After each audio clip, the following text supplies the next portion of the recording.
Hello friends, সবাই কী করছো? দেখো আজ দুপুরে কি রান্না করেছি। কাল মাংস খেয়েছি তাই আজ ভালো লাগেনি, তাই আলু ভাত ভাত খেয়েছি। তোমার দাদা ভাইকে বলিনি, রান্না করে নিয়েছি। বলছে আলু ভাত ভাত। দেখো মুসুর ডাল করেছি। দেখো এই দেখো কাঁচা লঙ্কা, শুকনো লঙ্কা, টমেটো দিয়ে পেঁয়াজ দিয়ে মুসুরির ডাল করেছি। মানে আমি আলু ভাতে পেঁয়াজ দিয়ে লঙ্কা তেল দিয়ে মাখমোলা। আর এখানে আলু ভাতে, এখানে আছে পাঁপড় ভাজা, এখানে আছে আলু ভাজা, পটল ভাজা, সব ভেঙে গেছে আলুগুলো।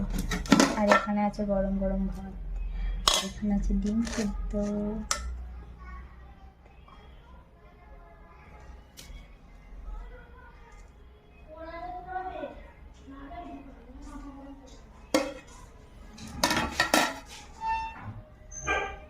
মতো টাটা।